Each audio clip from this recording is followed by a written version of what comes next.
Is Labour secretly advocating a zero COVID policy? In an interview this morning, the party's shadow health secretary said our vaccination rates are too low and COVID-safe ventilation systems too incomplete to justify Freedom Day on the 19th. But then John Ashworth said something even more chilling. He asked, "I don't think any avoidable deaths are acceptable."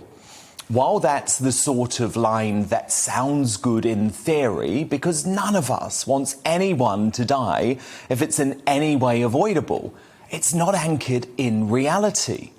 No avoidable deaths would mean closing all roads to traffic because too many people die each year in car accidents, for example. And it certainly would mean locking down the country in winter because up to 20,000 people die annually of seasonal flu.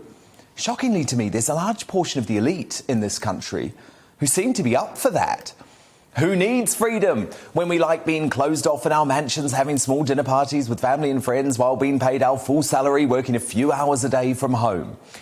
These people need to start thinking about the avoidable deaths caused by lockdowns, the true number of which will not be known for many years.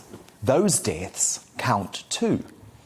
What's worse is the pro-lockdown media and political establishment are backed up by SAGE.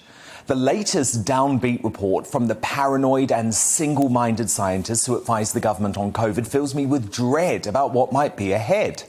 They say a variant of concern would need to see lockdown restrictions reintroduced for a longer period of time. But even if that doesn't happen, they say some baseline measures might be needed to stay in place, including the sorts of horrid local lockdowns that kept cities like Manchester closed for months on end. And sustained behavioural change, their words, including the highly effective method of working from home, is necessary.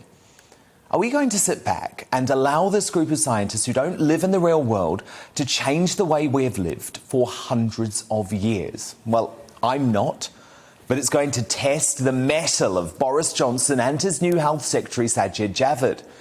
That's because the report of doom went on to say stronger measures may be desirable for autumn and winter. In fact, even if hospitalisations and death rates stay low thanks to our great vaccine success story, according to SAGE, that's no reason to loosen restrictions. Their report says of a low infection approach, it makes it easier to prevent a return to rapid growth in the epidemic, which could lead to the NHS being overwhelmed. In other words, folks, if we continue to listen to SAGE, there's no way out of this thing. All I can say is thank God they no longer have Matt Hancock to turn to. The new Health Secretary, Sajid Javid, continues to take a common sense approach. Finally today, he addressed the elephant in the room, long ignored by his predecessor, the mass collateral damage caused by COVID. In an interview this morning, here's what Sajid Javid said. As a fresh set of eyes coming in, the thing that shocked me most was the huge waiting list. We estimate there's some 7 million people that did not come forward to the NHS to be helped with things like cancer, with heart disease. Think about the deaths that have been sadly caused by that. Absolutely, he's right. Lockdown skeptics, including many within the NHS, have been shouting about this for the past 15 months. And more good news breaking tonight from the government. Those who are double vaccinated will no longer have to self-isolate after the 16th of August, even if they come into contact with someone who has tested positive for COVID. The move will stop the sort of ludicrous nonsense experienced by the Duchess of Cambridge this week, who has been locked away despite having had 2 jabs and testing negative for COVID multiple times in the past week.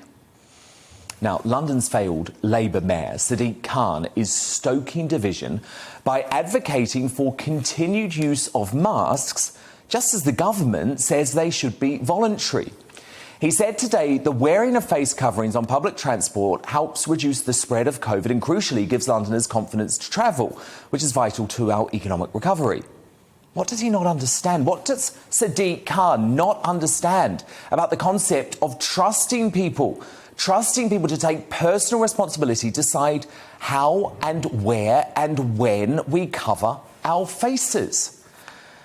I actually would prefer much more to look at the words of Robert Dingwall, who is one of the government's COVID advisors, and he actually posted a really brilliant tweet thread today about why actually it makes sense to not necessarily wear masks on public transport. He added the evidence about masks shows the benefit in interrupting transmission from face coverings is weak and ambiguous, allowing any partisan to cherry-pick studies that suit their case.